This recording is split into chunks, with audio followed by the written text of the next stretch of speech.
Vous syntonisez les ondes de Mon Espace Antenne, le podcast de la communauté entrepreneuriale de Mon Espace Atelier.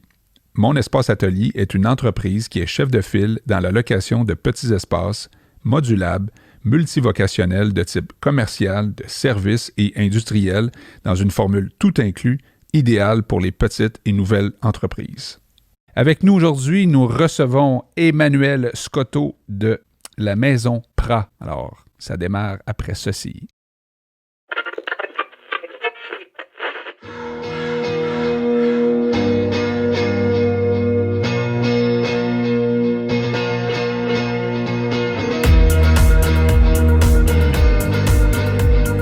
Bonjour tout le monde, bienvenue à cette autre émission du podcast Mon Espace Antenne.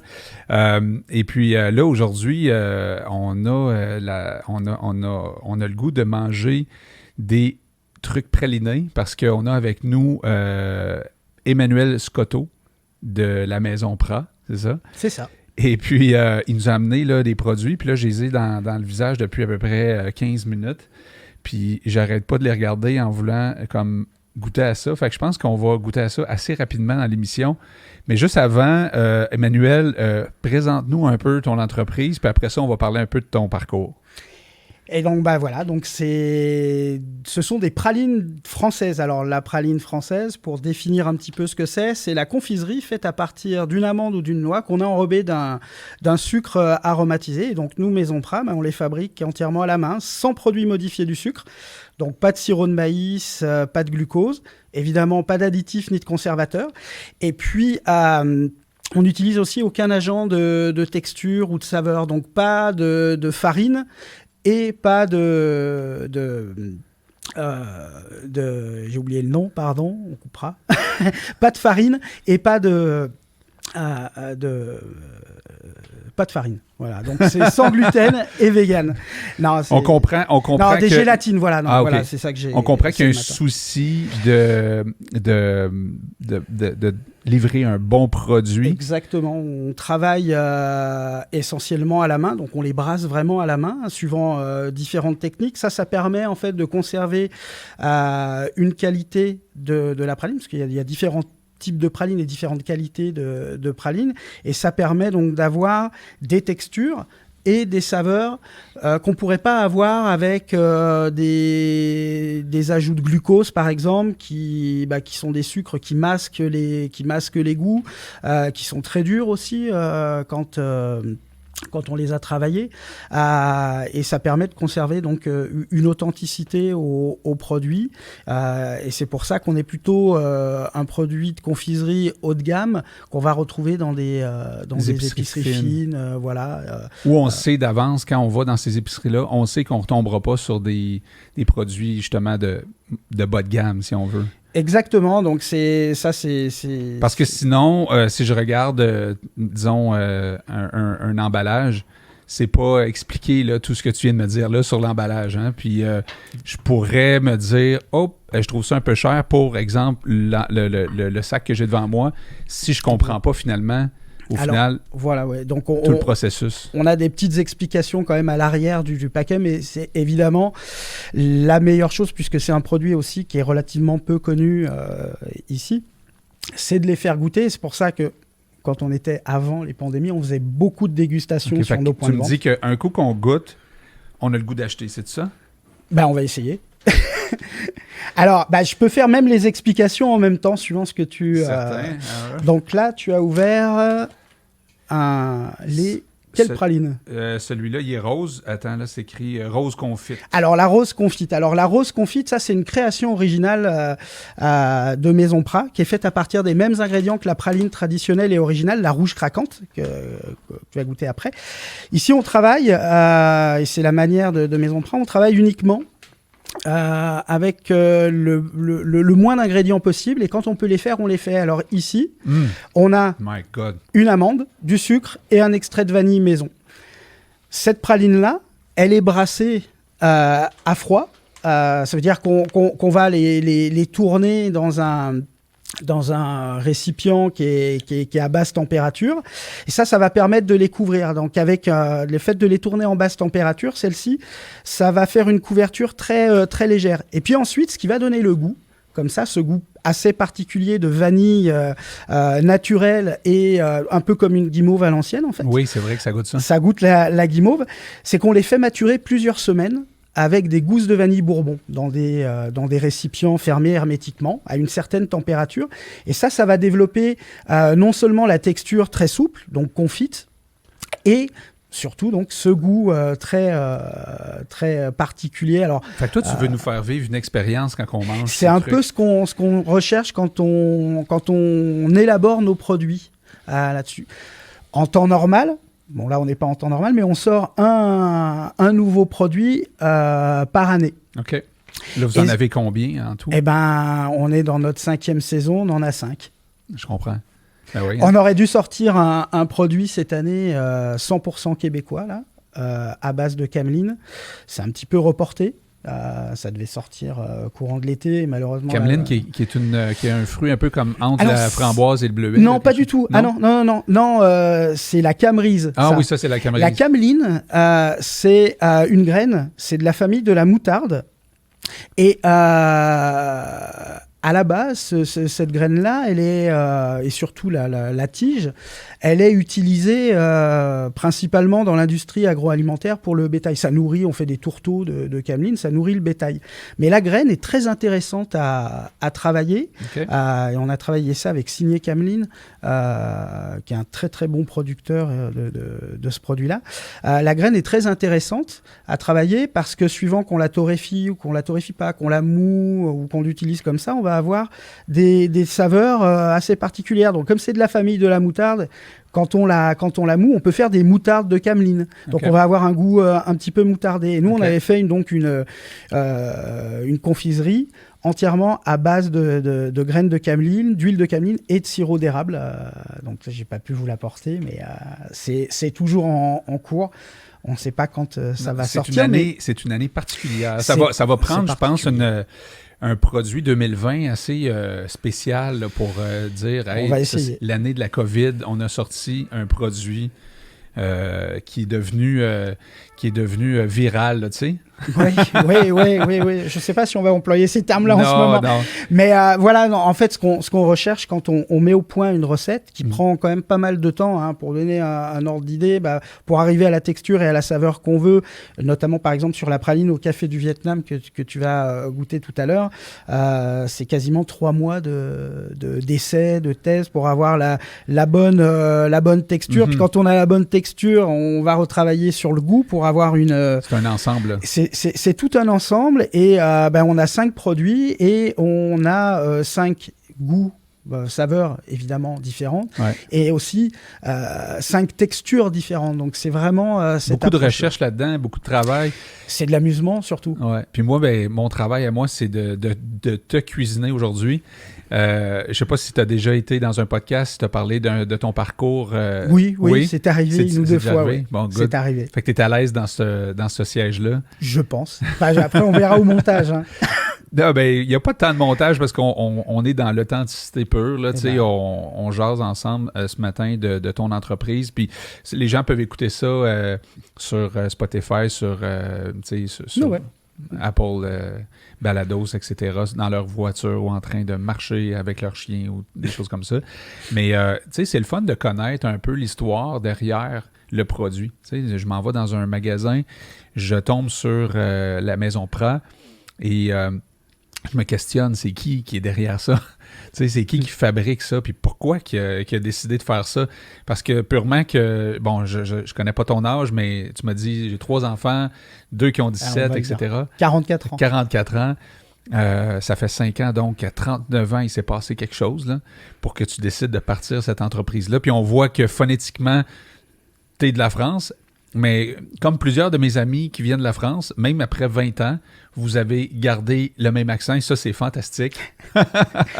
On a les expressions, on récupère les expressions. Ce qui est marrant, c'est que quand on va en France, on trouve qu'on a l'accent québécois. Oui, OK. Parce que certainement qu'il y a des expressions ou des intonations qui font que... Mais on voit que tu viens de la France, tu viens de Lyon, tu me disais? De Lyon, d'où aussi les pralines. Et puis c'est aussi une place réputée pour sa gastronomie. Et moi, j'ai été élevé là-dedans, dans la cuisine, issu d'une famille de restaurateurs, de boulangers, de pâtissiers. Ma grand-mère était ce qu'on appelle une mère de Lyon, donc une restauratrice qui ouvrait à 5 heures du matin pour faire des tripes et ce qu'on appelle des pieds-paquets ou des tabliers de sapeurs. Donc ça, c'est de la bouffe bien lyonnaise, que les ouvriers mangeaient à 5-6 heures du matin avant d'aller au travail. Donc moi j'ai baigné en fait là-dedans. Et donc j'ai toujours cuisiné. Ouais. Et l'histoire de Maison Prat, c'est on va pas dire un hasard, mais c'était pas naturel. Moi, je viens à l'origine du milieu des nouvelles technologies pendant pas mal d'années. Et je suis passé en fait aux pralines parce qu'un jour j'ai commandé des pralines venant de France et puis j'ai eu des frais de douane exorbitants, 3 ou 4 fois parce le prix. Parce que tu n'en trouvais pas ici, non, c'est ça? On n'en trouvait pas ici parce que c'est assez particulier la praline française. Alors la praline rouge craquante que tu vas goûter tout à l'heure, ça c'est l'original. Elle est très particulière parce que c'est une confiserie qui est extrêmement dure. Elle est faite avec du glucose aussi maintenant, principalement. Ça, c'est votre première? Ça, c'est la première année? Ça, c'est la première qu'on a C'est celle-là que tu voulais commander, là. C'est celle-là que tu voulais goûter, toi. Voilà. Et cette praline-là, en fait, c'est pas tellement une confiserie de dégustation. On l'utilise aussi beaucoup, principalement, pour faire des desserts, des tartes à la praline, des brioches à la praline. Donc, c'est plutôt une confiserie de cuisine. Et donc, je me les suis fait livrer. J'ai eu des taxes exorbitantes de douane là-dessus. Et j'ai commencé à en faire par moi-même. Donc, Parce que je ris parce que je suis en train de manger ça, puis Daniel me regarde en voulant dire « Moi, je peux-tu en avoir? » Donc, voilà. Donc, ça, c'était les premières. Et puis, de fil en aiguille, en fait, j'en faisais pour moi. Des amis en ont demandé. Des amis d'amis en ont demandé. Et puis, un jour, je me suis dit, pourquoi pas tenter? Donc j'étais toujours moi dans mon activité dans l'informatique et j'ai commencé en fait à approcher mon premier client, on va dire, mon premier point de vente, ça a été le marché des saveurs. Qui a goûté celle-ci et qui a en fait tout de suite pris une première commande. Qui a capoté comme moi là. C'est bon, c'est très bon. Je préfère encore l'autre que j'ai goûté tantôt. Alors pour expliquer, celle que tu as goûtée, donc c'est la traditionnelle française qui est faite donc avec les mêmes ingrédients. Pareil. Les deux, en fait, tu as exactement les mêmes ingrédients en même proportion et tu as vu que tu as une grosse différence donc, sur la texture et sur le goût. Pourquoi? Parce que celles-ci, on les a brassées donc, à chaud. Donc, c'est des gros caclons qui sont montés à 400-450 Fahrenheit et on va les brasser donc à la main. C'est pour ça qu'on a des brûlures aussi un petit peu. Ah ouais. Et on va les brasser à la main dans ce caclon à 400 degrés. Et ça va permettre de torréfier une nouvelle fois l'amande. L'amande est torréfiée une première fois, comme on dit, à sec. Donc, c'est de la torréfaction, voilà, dans un four, là, pour faire simple. Et puis, en la brassant à 400 avec le sucre, elle va une nouvelle fois torréfier. C'est ça qui va donner, à la fin du brassage, le côté craquant. Pas dur, mais craquant. Donc, on peut la manger assez facilement. Si on en fait tomber une par terre, elle va éclater comme du verre. Et celle qu'on trouve, par exemple, en France, non. Elle va être dure comme de la pierre. Okay.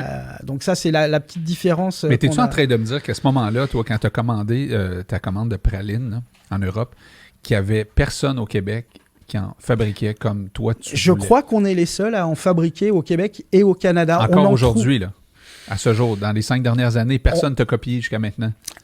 De manière artisanale comme ça, non, je crois pas. Ou peut-être ponctuellement dans peut-être des pâtisseries françaises, on va dire, où là on peut en faire. Mais disons que à date et à ma connaissance, je crois qu'on est les seuls à en fabriquer. Et en Europe, c'est populaire, c'est-à-dire qu'il y a beaucoup de demandes pour ça. Alors, c'est populaire, oui et non, parce que c'est très centralisé. Ça devient de plus en plus populaire. La praline, comme ça, elle est de la région lyonnaise. Alors, la grande région lyonnaise, il faut faire attention, parce que s'il y a des Français qui écoutent, qui sont dans d'autres régions à côté de Lyon, qui font des pralines comme à Romans ou à Roanne, ça peut peut-être crier en disant non, c'est pas lyonnais, c'est de Roanne. Mais enfin, Roanne, c'est pas loin de Lyon. Hein.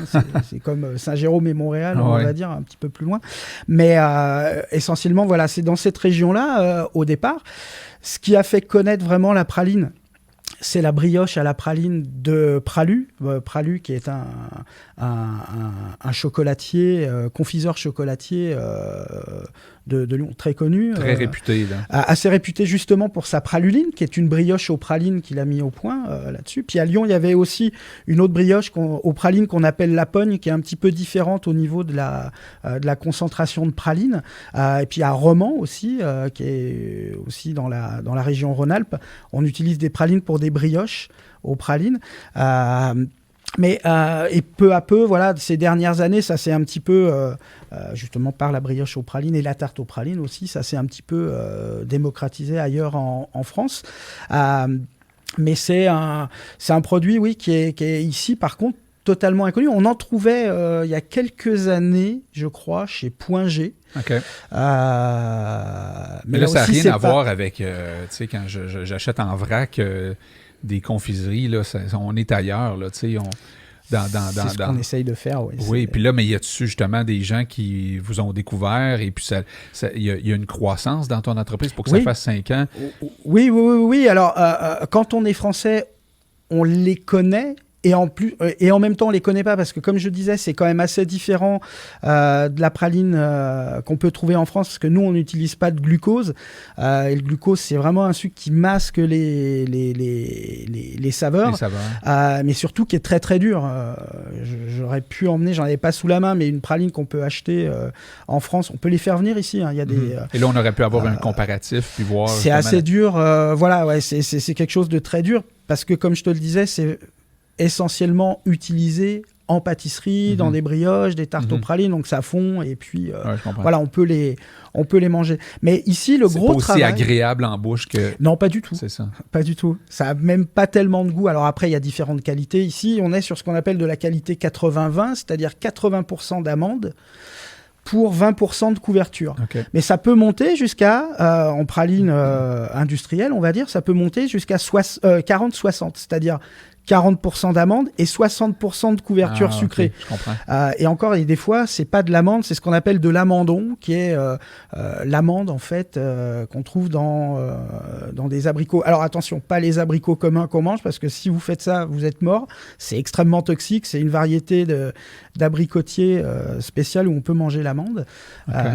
C'est intéressant. Mais c'est moins cher. Enfin, on apprend plein de choses dans ces histoires de podcasts. Voilà, et donc pour en revenir en fait ici, c'est assez méconnu de l'ensemble des Québécois. Donc pour nous, c'est un gros travail en fait d'éducation sur le terrain, d'éducation, oui, si on veut, mais c'est un gros travail sur le terrain pour les faire goûter, pour expliquer ce que j'explique là, non, mais c'est ça, mais il y a de la dégustation, mais il y a l'explication. Et il y a l'explication qui va avec. Voilà. Toi, tu es derrière le petit comptoir là, de dégustation. Quand on pouvait en faire, oui. Oui, et puis là, les gens posaient des questions ou tu prenais des devants pour... Oui, on a, parce que, alors ça aussi, on a mis en place des techniques pour mesurer absolument tout ce qu'on fait. Donc, dans la production, à chaque fois qu'on fait une production, on note le temps, les quantités, tout ce qui sort en production. Ça nous permet de faire des analyses pour cadrer au mieux nos stocks, parce qu'on travaille de manière artisanale. On n'a pas de stock, enfin on a évidemment des stocks, mais on a des stocks minimaux qui sont calculés en fonction de tout un tas de paramètres, de commandes, de ce qu'on a fait avant, de ce qu'on prévoit. Et ça nous permet d'avoir le stock minimal pour répondre à la demande, mais sans avoir de surstock, et donc d'avoir des produits toujours frais, qu'on emballe au dernier moment. OK. Et dans ces mesures-là, on a même mesuré le temps moyen qu'on passait à expliquer et, lors des dégustations. Et les gens restent 4 à 5 minutes en moyenne à déguster, à poser des questions. Oui, parce qu'on s'intéresse plus, je pense, aujourd'hui à qu'est-ce qu'on mange. Hein? Oui, ça, on l'a vu. En Amérique du Nord, peut-être, versus l'Europe. Là, quand tu disais, je viens d'une famille de cuisiniers, tout ça, moi, je viens d'une famille où on achetait une quiche toute faite. Non, on fait ça aussi en France là-dessus. Hein, c'est pas. Oui, je le sais, mais quand même, on s'entend que, je dirais, le côté culinaire était plus poussé en Europe qu'ici, peut-être en Amérique du Nord. Là, ça change. Oui, ça change beaucoup, en s'intéressant à la bouffe même. Exact. Et en étant là, comme je te disais, depuis pratiquement 20 ans, on a vu quand même une grosse évolution c'est ça. Des mentalités, de la culture culinaire. Donc le timing était quand même assez bon pour partir ça, tu dirais? Oui, je pense, ouais, parce que de plus en plus de gens ici au Québec sont ouverts à des nouveaux produits, parce que maintenant on peut les trouver beaucoup plus facilement. Il y a encore 10 ans, même pour des choses assez simples, des fromages français, c'était assez compliqué d'en trouver. Maintenant, toute bonne fromagerie a ses fromages. Puis on a quand même des bons fromages. Et on a des bons fromages aussi qui sont primés, et les charcuteries aussi, qui sont des charcuteries qui sont primées à l'international. Donc on fait pas maintenant au Québec, c'est pas juste de la bière et de la poutine. Il y a pas mal de choses. Non, d'ailleurs, c'est drôle parce que tantôt tu me disais qu'il existe un site pour les Européens qui peuvent commander notre fromage en grains, notre sauce à poutine de chez Saint-Tube, la bière du Brou, puis de se faire une petite soirée québécoise. Il y a même des coffrets cadeaux spécial soirée hockey avec la bière, le popcorn, et puis il y a plein de choses là-dessus. C'est drôle. Puis je trouve ça drôle, mais écoute, je comprends. On est toujours attiré vers ce qu'on n'a pas finalement. Mais moi, ce qui m'intéresse aussi, c'est de savoir un peu comment ça s'est passé il y a 5 ans quand tu as développé cette entreprise-là, parce que tu me disais que tu avais une femme comptable agréée. Et puis là, mais par contre, toi, tu n'es pas à ta première, démarrage d'entreprise. Tu as eu des startups. Tu as donc un côté entrepreneur chez toi. Mais juste avant qu'on rentre là-dedans, ta conjointe, sa réaction quand tu as dit je lâche le monde informatique. Elle est habituée maintenant. Oui, c'est ça. Hein? Elle est avec toi depuis longtemps, fait qu'elle en a vu d'autres, disons. Là. Oui, puis après, c'est de toute façon, que ça soit pour faire des pralines ou n'importe quelle autre chose là, dans l'entrepreneuriat, c'est extrêmement important d'avoir des gens, la famille proche, qui soutiennent et qui supportent. Je pense que c'est une grosse part de la réussite d'une entreprise d'avoir le support de la famille derrière, de la conjointe ou du conjoint pour ces choses-là, parce que c'est quand même pas mal dur d'être entrepreneur aussi. Faut se lancer, c'est pas gagné d'avance. Non, donc mais je dirais que faire des pralines et monter une start-up, c'est 2 mondes complètement différents, même si ça reste de l'entrepreneuriat. Pourquoi ? Parce que quand on va monter une start-up, basiquement parlant, au niveau du matériel, et ça va rejoindre aussi un peu le fait d'avoir un bon espace de production, c'est que quand on démarre une start-up, ou dans ces métiers-là de l'informatique, on n'a pas besoin vraiment de matériel. On a besoin d'une table, d'une chaise, d'un bon ordinateur, Internet et le courant. Et après, on peut travailler où on veut, comme on veut. Là, ici, c'est de la production. Donc, même si on a les caractéristiques de l'entrepreneuriat... tu peux pas faire ça dans ta cuisine. Non, et dans les métiers de bouche, c'est un problème. Et j'ai vu aussi une évolution là-dessus. Moi, quand j'ai démarré, le plus gros du problème, en fait, c'était d'avoir un local de production. Quand vous êtes très petit, pour avoir une cuisine, il y a pas 50 000 options, il y en a 2. Soit vous avez les fonds, vous êtes sûr de vous apportez les fonds et là vous vous équipez. Donc vous prenez un local, vous l'équipez avec du matériel, ça peut prendre pas mal d'argent pour pouvoir le mettre ça en place. Pour le starter. Là. Donc, à moins d'être vraiment sûr et puis de prendre le risque, c'est quand même extrêmement risqué. Et moi, la principale difficulté que j'avais, c'était justement d'avoir ce local-là. Parce qu'on a des règles aussi sanitaires au niveau du MAPAC. On ne peut pas faire ça chez soi comme ça. C'est pas possible. As-tu déjà essayé de ça, le faire non. chez vous? Non. Au début, non? Non, parce qu'il y a des règles à respecter. Et puis, même si on n'a pas besoin d'un haut niveau d'équipement pour faire ces choses-là, enfin, bon, on peut le faire pratiquement avec un poêle. Enfin, il faut quand même un bon poêle, mais bon, voilà, à la limite, on pourrait le faire comme ça. Donc, ça prend un local. Et ça prenait un local. Et la grosse difficulté, à l'époque, pour se lancer, c'est qu'il n'y en avait pas de local. L'idéal de l'idéal, pour en revenir aux startups ou aux métiers de l'informatique, ça aurait été d'avoir comme des bureaux en coworking, des bureaux partagés, ce qui se fait depuis des années. Une cuisine partagée, quelque voilà, chose comme ça. Et des cuisines partagées, il y en avait très peu. Il y a la centrale culinaire, par exemple, qui propose des cuisines, mais c'est très bien pour démarrer quand on est très petit. Ouais. C'est-à-dire que là, on prend un package. Le modèle, c'est de prendre un package d'heures, voilà, des heures, 40 heures par mois, par exemple. Et puis là, on peut commencer à tester. Alors, quand on n'a pas beaucoup de clients, voilà, ça peut être pratique pour quelqu'un qui veut tester ses affaires. Exactement. Mais après, il y a un décrochement à faire. Ben Donc, moi, j'ai commencé dans des cuisines partagées. Alors, j'avais commencé avec de Food Room, qui était... à Montréal, ça? À Montréal, qui malheureusement a fait faillite. Mais c'était vraiment l'idéal parce que c'était exactement le modèle d'affaires des espaces de coworking, mais appliqué à la cuisine et dans une cuisine vraiment professionnelle. Puisqu'à l'époque, par exemple, l'équipe des traiteurs du Reine-Élisabeth travaillait dans ces cuisines-là. Donc, c'était des vraies cuisines industrielles, équipées en conséquence. Donc, tu n'as pas besoin de dépenser de l'argent pour t'équiper. Et non, et c'était vraiment du clé en main. C'est-à-dire qu'on payait un forfait de temps pour tant d'heures. Et puis, on réservait ces heures. Et après, on avait à disposition la cuisine. Donc, si on avait besoin de fours, par exemple des fours rationnels à 30 ou 40 000 $ pièce, on pouvait s'en servir. Un four à 30 000 $. Oui, ça, il y a plus cher aussi. Oui, c'est sûr. Il y a plus cher. Mais voilà, donc c'est... quoi, mais donc, ta première année, tu as fait ça? Alors, voilà, la première année, ça a été ça. Suite à la faillite de Food Room, là, j'ai pu trouver une autre cuisine partagée avec les aliments racines qui ont bien voulu m'accueillir pendant une année et demie. Et puis ensuite, donc, je suis passé à mon espace atelier, où là, c'était vraiment parfait, puisqu'on avait non seulement la possibilité d'avoir l'espace aux dimensions voulues, mais surtout, c'était complètement du clé en main. C'est quoi que tu as choisi comme local? Alors, moi, j'ai un local qui fait, je ne veux pas dire de bêtises, mais aux alentours des 500 pieds carrés, 550 Toi, c'était exactement ça que tu cherchais. Et voilà, c'était exactement ça. En plus, le local, alors, on a la possibilité de le faire préparer comme on veut.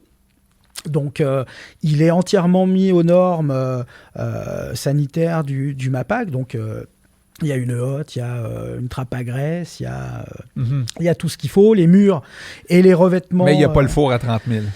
Non, pas encore. Pas encore, mais on a un bon four quand même. Ouais, on a un bon four pour... Il a fallu que tu t'équipes à ce moment-là aussi. Alors, il a fallu que je m'équipe. Là aussi, c'était intéressant, mon espace atelier, parce que y a plein de professionnels qui sont en relation avec eux. Et donc, je prends un exemple, par exemple, la hotte, qui est obligatoire dans ce genre d'installation.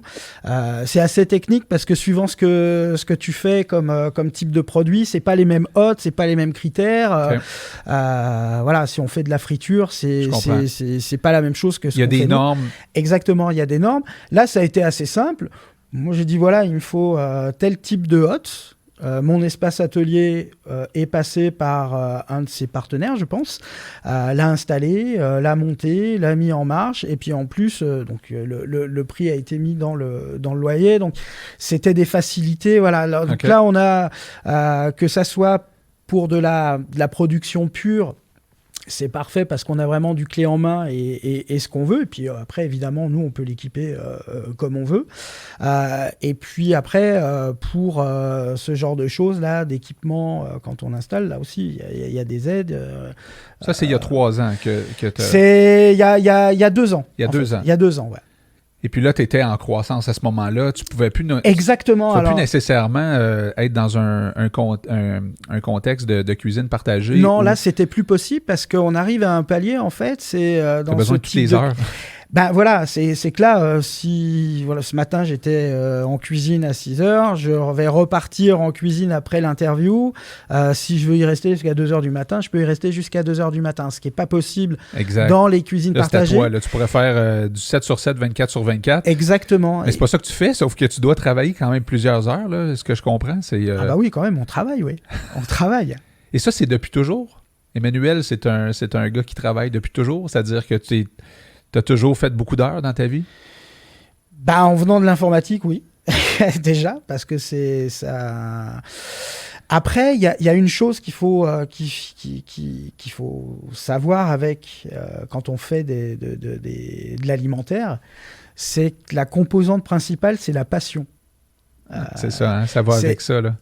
On ne peut pas faire ce genre de choses si on n'a pas la passion de ce qu'on fait, parce que c'est exigeant, c'est physique, on n'est pas forcément récompensé tout de suite de ce qu'on fait, c'est très long pour imposer ou mettre en place un produit sur des rayons de vente. Donc, il faut avoir la passion de le faire, de faire les produits actuellement en cours, mais aussi de se réinventer.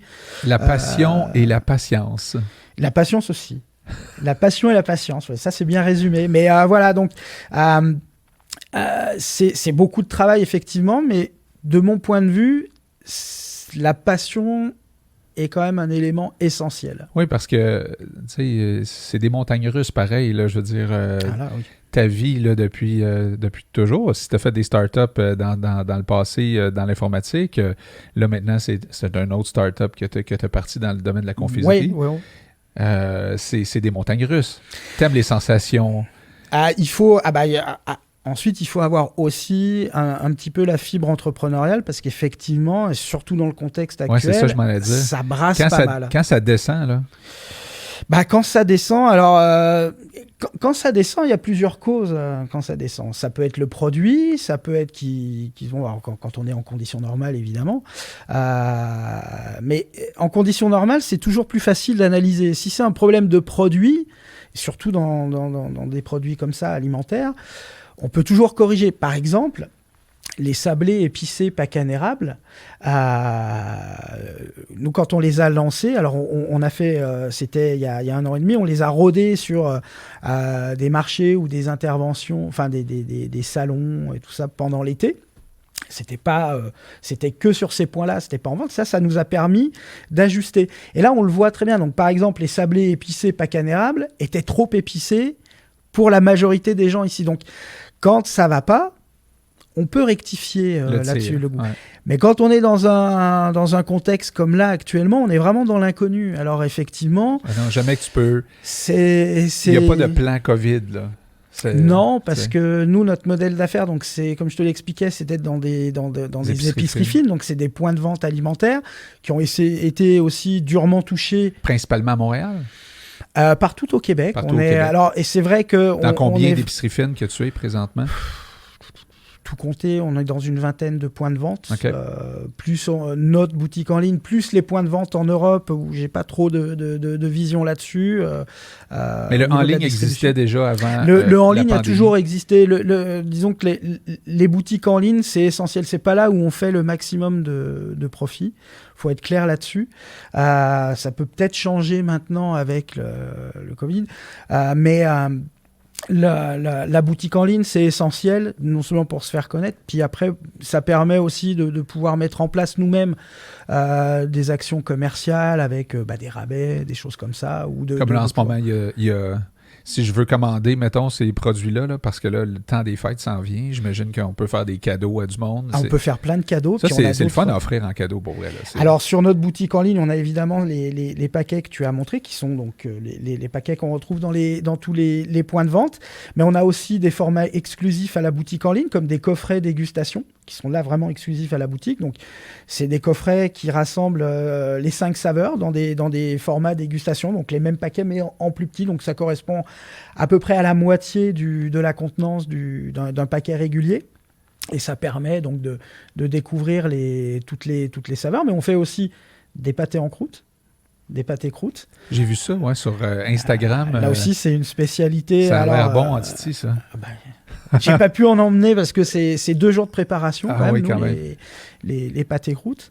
Et puis, on va faire aussi des brioches aux pralines bientôt sur la boutique en ligne. Et quand tu le dis avec le sourire que tu as dans le visage, ça veut dire c'est bon en titi. C'est ça. Bah, moi, j'en mange plus. Non? Si j'en mange le matin, par exemple, les pralines, j'en mange jamais. Sauf quand je fais les tests qualité que je goûte à chaque batch. Mais tu peux pas toujours manger ça à chaque jour, c'est ça l'affaire? Non. Pas parce que j'aime pas, mais ça ferait un petit peu l'impression de ramener du travail à la maison. Aussi, un petit peu. Mais non, si les brioches et les tartes aux pralines, si j'en mange quand même. Puis là, on commande ça sur, c'est quoi? C'est la maisonprat.com? Maison-prat.com. Okay, là, il y a tout ce qu'il faut. Et puis ceux qui ont eu la patience jusqu'à maintenant d'écouter tout le podcast jusqu'à maintenant, qui ont trouvé ça intéressant, ils ont eu droit à un code promotionnel. Exactement. On peut, dans le processus de vente en ligne, à un moment, on peut rentrer un code et en rentrant Maison Prat 30, tout attaché, 3-0, Maison 3-0, et ben on a 30% de réduction sur toute la commande. 30%. On commande ça pour les fêtes, là, pour donner ça à... on peut les commander maintenant pour les fêtes, parce que ça a une durée de vie de 6 mois. Puis comme je te l'expliquais, on travaille vraiment artisanalement. Donc, même si on les commande maintenant, elles seront fraîches. Je vais vous dire quelque chose. Je ne sais pas si vous avez expérimenté ça, mais bon, depuis la COVID, on commande plus en ligne, on reçoit à la maison des produits. Moi, j'essaie d'encourager les entreprises québécoises. J'ai reçu du fromage Saint-Guillaume à la maison. Comment t'appelles ça? La boisson aux champignons, là. Le kombucha. Ah, kombucha. Kombucha d'une autre entreprise, là, voyons, je pense que c'est You. Je me souviens pas du nom. En tout cas, mais je sais que c'est bien bon. Puis, mais bref, on commande. Puis là, quand on reçoit une boîte là, à son nom, puis mettons que tu ne l'as pas commandé, mais quelqu'un t'a commandé une boîte de confiserie, puis tu reçois ça à la maison, c'est le fun en tabarouette. C'est comme Noël, tu sais. Ben, ça fait des cadeaux d'hôtesse ou des cadeaux pour les fêtes qui peuvent être... Pour les fêtes ou pour juste original. Comme, tu sais, mettons, tu as des clients que tu veux remercier. Exactement, on fait des cadeaux corporatifs. Des cadeaux corporatifs, même des fêtes. Tu sais, parce que là, bon, on s'entend, là, on veut pas trop toucher au monde, on veut pas, tu sais, on est interdit de faire des parties, etc. Fait qu'il y a moyen d'envoyer du plaisir comme ça chez les gens. Exactement. Puis, en tout cas, on peut faire ça maintenant sur ton site web. Est-ce qu'on te retrouve aussi sur Facebook ou sur... Oui. Facebook et Instagram. Un petit peu Twitter, mais bon, c'est pas... Qu'est-ce qui marche le plus entre Facebook et Instagram, dans ton cas? Je dirais que les approches, même si c'est plus ou moins les mêmes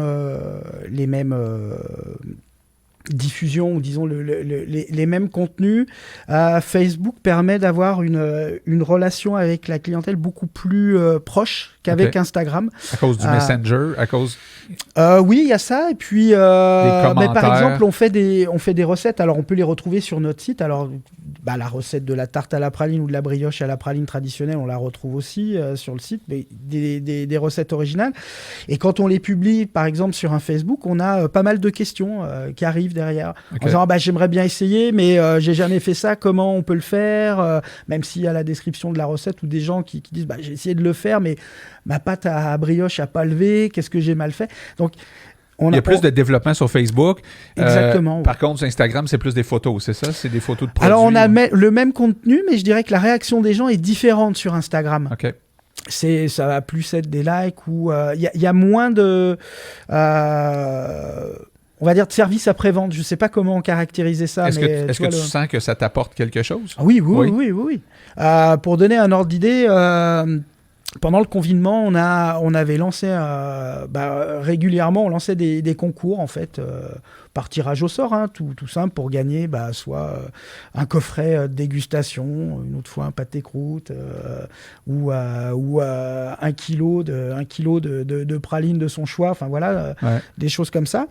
Et sur ces concours-là, par Facebook, on a pu ramener des j'aime ma page pas loin de 500, 600 personnes à chaque fois. Et ça se traduit en vente en ligne. Et ligne. ça se traduit en vente, mais ça se traduit aussi en intérêt des personnes parce qu'on voit après, avec les statistiques, on voit qu'il y a un suivi des personnes, qu'il y a des réguliers, des personnes qui reviennent régulièrement sur la page pour consulter soit des recettes, soit des nouveautés qu'on peut... Ils s'attachent là. Ils s'attachent. On essaye de créer une communauté comme ça. Mais laisse-moi te questionner là-dessus, justement, sur la création d'une communauté.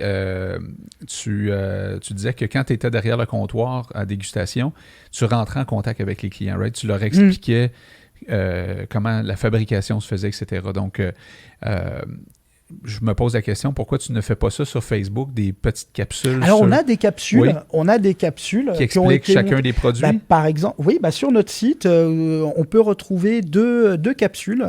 Il y en a une qui explique la manière dont on travaille, essentiellement dont on vient de parler, artisanal, sans sucre ajouté. Et puis, il y en a une qui fait référence à des accompagnements des pralines avec des fromages, parce qu'on peut les déguster avec les fromages. Alors, si je commence à rentrer là-dedans, on va y passer encore du temps. Mais, tu veux dire qu'il y a... Exactement. On a... Alors, le mix fromage praline. Exactement. Alors, ça a été découvert par le mix, cette association-là, qui n'était pas du tout voulue à la base, de notre côté. Au départ, c'est vraiment de la confiserie. Mais ça a été découvert par un des fromagers du marché des saveurs, qui est un jour associé. Et en fait, on est arrivé à constituer une carte de fromage d'ici, qu'on peut faire matcher avec des fromages français pour des Français qui nous écoutent, mais essentiellement des fromages d'ici, avec différentes saveurs. Alors, on a deux types d'associations possibles avec les pralines. Soit pour... alors, avec la praline pacane érable, pour des dégustations vin et fromage, ça c'est parfait parce que cette praline-là va mettre en avant certains côtés et certaines caractéristiques des fromages, notamment des fromages à pâte ferme ou semi-ferme comme des cheddar ou des goudas. Donc par exemple, la praline pacane érable avec un cheddar un peu fruité, donc par exemple un cheddar Perron ou un Amber Mist qui est un cheddar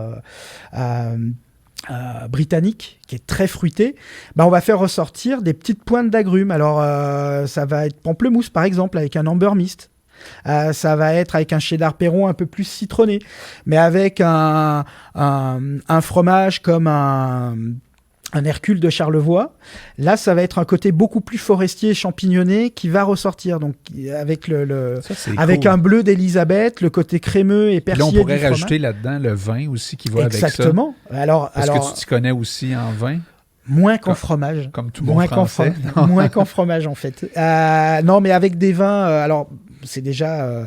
on va dire qu'il y a une touche sucrée quand même avec la praline qui est effacée justement avec l'acidité lactique de ces fromages. Okay. Mais là, on est comme dans l'après-repas, là, tu sais. Alors, l'après-repas, ça va être avec les autres pralines. Puisque là, on va avoir des associations non plus pour des dégustations vin et fromage, enfin, avec des fromages qui vont mettre en avant le fromage, mais là, on va avoir un goût vraiment différent. Et donc, pour des fins de repas, fromage et dessert. Donc, par exemple, avec la praline rouge craquante, la traditionnelle que tu as goûtée, et un fromage type triple crème, donc un Riopelle, par exemple, ou un Château Bourgogne, ou un Brie, pour un fromage français.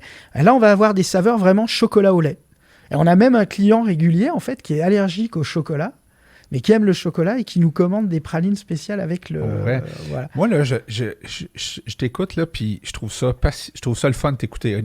Tu me donnes le goût... Non, mais tu me donnes le goût de manger des pralines avec, justement, tu sais, des fromages, puis je me dis, crème, tu devrais... Tu sais, c'est pas quelque chose que nécessairement tu vas faire, là, avec le conseil que je vais te dire là, mais moi, je te verrais très bien sur Facebook, exemple, en direct, avec, je sais pas moi, un de tes clients qui tripe sur tel type de fromage avec ta praline, puis qui déguste un vin, puis que là, vous nous faites découvrir cet amalgame de produits ensemble.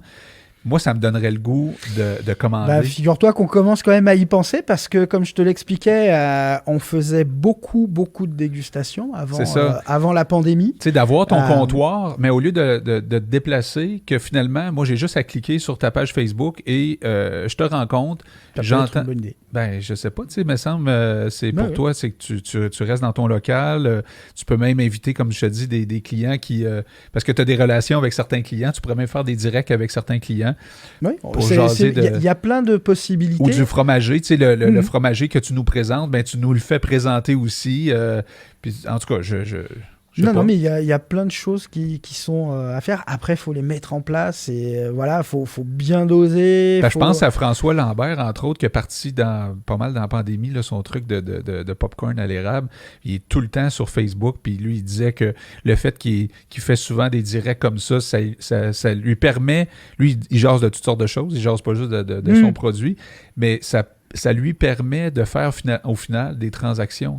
Ah oui, ça j'en doute pas. Oui, ça j'en doute pas. À un moment, on pensait faire des recettes en direct avec nos produits. Ben ouais. Puis valoriser d'autres entreprises québécoises, puis parce qu'on est dans cette vibe-là, veut pas, puis je pense que le gouvernement met beaucoup d'emphase et d'argent. Mais il y a eu pas mal de choses dans la promotion des produits, pour rapatrier un peu notre alimentation ici, là, ce qui est quand même une bonne chose, je pense. Là. Oui, puis il y a un gros travail aussi d'aliments du Québec. C'est ça. Que ça soit sur des validations ou même des aides aussi pour la promotion. On va essayer de trouver des choses positives à dire sur ce qui se passe actuellement parce que veut pas, il y a des choses très difficiles en ce moment, mais il y a aussi, on va dire, des choses qui sont positives. Il faut se rattacher à ça quand on est en affaires, il faut se rattacher aux choses positives. Il faut être extrêmement créatif en fait dans ces situations-là, que ça soit en termes de communication, même de produits, de marketing et tout ça. Exact. Pour beaucoup, oui, c'est quand même un peu l'inconnu ou disons parce qu'il y a aussi d'autres choses à gérer. Il y a les opérations courantes qui sont déjà difficiles à gérer. Donc, c'est trouver le bon moment, comment bien le faire et puis après se lancer. Ouais, mais mais t'aimes les challenges, toi. T'es quelqu'un qui aime les challenges. Si t'as parti Maison Pras, c'est parce que t'avais fait le tour, on va dire, de la question dans ton ancien domaine. Oui. Et t'avais le goût d'un autre challenge, finalement. Exactement, oui. Et puis, de toute façon, à partir du moment où on crée une entreprise, il faut avoir le goût du challenge à quelque part. Là, parce que c'est... Comme j'en reviens à tout à l'heure, si on n'a pas de motivation et de passion... Enfin, la passion, en fait, permet d'avoir la motivation. Et dès qu'on perd la passion, c'est là qu'il faut commencer à se poser des questions. Puis tu vois ça où, en terminant, tu vois ça où, cette entreprise-là, dans les prochaines années? Alors, je te dirais déjà, là où je la vois pas, c'est bon, ça. Dans des gros réseaux de distribution, type les gros supermarchés. Ça, on n'y sera pas. Ou du moins, si un jour on doit y être, c'est pas avec ces produits-là. Je comprends. Ces produits-là demandent trop de soucis du détail. Et puis, après, voilà. Tu peux pas le faire à grand volume. Si un Provigo, un Métro, enfin n'importe quel distributeur me demande d'en faire 150 000 kilos par an, c'est pas possible pour avoir cette qualité-là. C'est possible en mécanisant, mais ça ne sera pas le même produit. Donc, on ne sera pas dans ces choses-là. Après, là où on voudrait aller, il y a l'Asie. Maintenant qu'on est en Europe, il y a l'Asie. L'Amérique du Nord, c'est en cours. Là, on est en discussion pour voir si on ne peut pas se faire distribuer aux États-Unis. Alors là aussi, c'est compliqué en plus en ce moment, encore plus. Mais... les prochaines étapes, ça peut être l'Asie, puisqu'elles sont déjà connues en Asie. Oh my God, celle-là, c'est bon en tabarouette. C'est laquelle? À l'érable. La pacane érable. Alors là, celle-ci, pour en parler rapidement... Je les ai pas toutes mangées au début du podcast, parce que pour garder l'insuline... Non, pour pas faire des up and down d'insuline. Mais ça, c'est bon en Alors, chien, celle-ci, là, c'est un petit peu... la méthode de brassage, c'est celle qu'on retrouve, par exemple, à la Nouvelle-Orléans, parce que c'est des méthodes de brassage de l'ancienne France, à la Nouvelle-Orléans.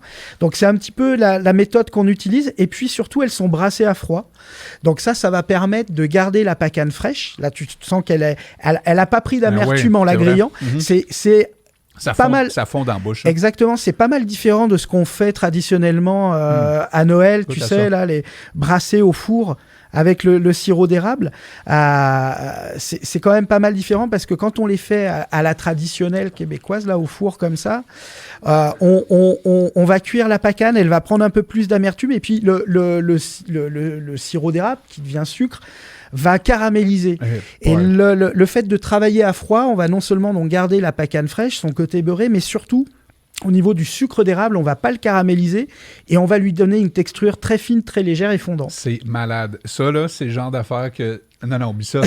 Moi, j'ai donné le sac à Dan. C'est le genre d'affaires que je vais passer au travers si j'ouvre le sac. Alors, là. Si tu veux quelque chose d'original, tu peux goûter la praline soufflée au café du Vietnam. Non, c'est l'autre paquet. Lequel? Celui-là? Voilà, celui qui n'est pas ouvert. Mais ça n'arrête pas, là. Il y en a tellement. C'est ça, il y a 5 ans, hein, quand on va t'inviter à ton 10e anniversaire. On va prendre du poids à faire le podcast. Bon, OK, celle-là, ça... Alors, celle-ci, elle a une histoire un peu particulière. Moi, je vais souvent au Vietnam parce que j'aime ce pays et tout ça. Et puis, donc, ici, tu as un café. Donc, c'est une praline qui est faite avec une amande, de la cassonade. Et donc, ce café vietnamien. Ouais, non, sérieux, ça, et qui est un café qui est assez particulier parce qu'il a une dominante aromatique naturelle mocha. Donc, tu vas avoir une praline très, très douce avec ses arômes mocha. Et puis, va venir se développer, là, peut-être en fin de bouche. Tu vas avoir le côté beaucoup plus café. Donc, l'amertume du café qui va se développer, le côté un petit peu fort qui va se développer. Ça reste du vrai café. Donc, si on mange le paquet au complet... On va avoir un rush. Et ouais, il y a quand même près de 250 grammes de café pour 1 demi-litre d'eau. Là, au niveau de la concentration, c'est quand même assez fort. Pour les étudiants là, qui sont en fin de session, là. Ça, c'est très bon. Un peu, ouais. Et cette praline-là, alors la manière dont on la fait, on va la brasser à froid comme la praline rose confite. Et ensuite, on va la retravailler à chaud en soufflerie. C'est ça qui va lui donner cette consistance un peu comme une tire-éponge, tu vois. Ouais, c'est très fin, ça part vraiment en... Toi, le trip, là, c'est de la regarder, la mettre dans la bouche, la première sensation qu'on a dans la bouche, puis après ça, la saveur immédiate. Et après ça, c'est quasiment... c'est une expérience. C'est le fun. C'est ce qu'on essaye de trouver. J'aime ça, moi, ce genre de podcast-là, où est-ce qu'on goûte à des produits. Là, si tu veux goûter la dernière, alors ça, c'est une confiserie, les sablés pacane érable. C'est une confiserie. Alors, tu vas l'ouvrir, tu vas sentir. Et tu vas voir. Et après, je t'expliquerai comment c'est fait. Mais là aussi, ça a été un gros travail de recherche, en fait, qui nous a bien fait triper. Alors là, on a l'impression d'avoir un biscuit, mais c'est pas un biscuit, c'est vraiment une confiserie. Dedans, il y a 3 ingrédients. De la pacane, du sirop d'érable et un mélange d'épices maison dans lequel on va retrouver de la cannelle, du poivre noir, ça avec du fromage. Et ben justement, j'allais y venir. Et encore mieux avec du foie gras. En fromage, le meilleur. Toutes des choses. En fromage, ça va être un greyhound, par exemple, un chèvre cendré. Oui, oublie ça. Et puis en boisson. Ça, je l'amène à la maison. Alors, je vais faire la promotion d'une autre entreprise québécoise qui est excellente, Millebois.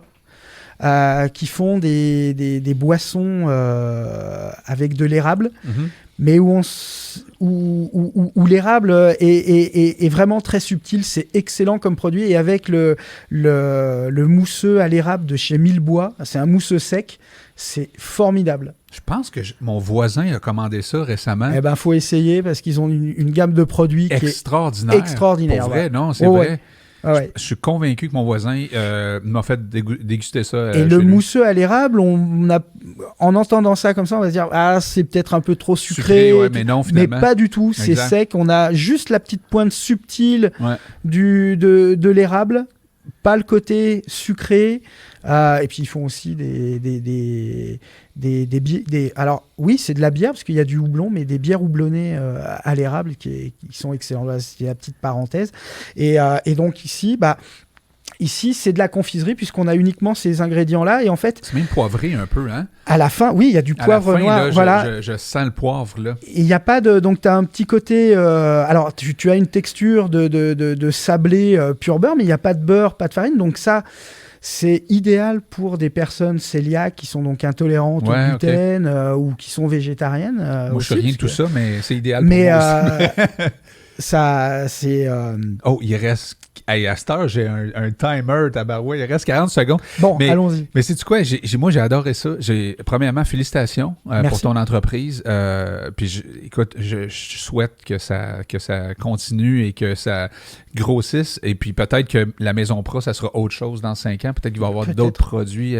Mais il va sûrement avoir d'autres produits parce que tu en sors un par année au niveau praline. Peut-être. Alors, en 2020, ça va être un petit peu compliqué. Plus 2021, mais si on considère que la brioche aux pralines est un autre produit, elle va bientôt sortir, je pense qu'à la fin du mois, là, le temps de s'ajuster, de s'adapter. Merci d'être venu ici pour nous partager ton histoire. Merci à vous surtout. Et c'est ça, on se revoit, nous, dans... C'est quoi, un par semaine? C'est aux 2 semaines qu'on sort une émission. Donc, on se revoit dans 2 semaines pour une autre fantastique émission de Mon Espace Antenne avec un autre entrepreneur. Toujours le fun de partager des passions. En tout cas, là, aujourd'hui, moi, j'ai eu vraiment beaucoup de fun à découvrir tes produits et aussi ta personne. Merci beaucoup. Bonne écoute à tous et bonne semaine à tous. Merci. Bye bye. Au revoir.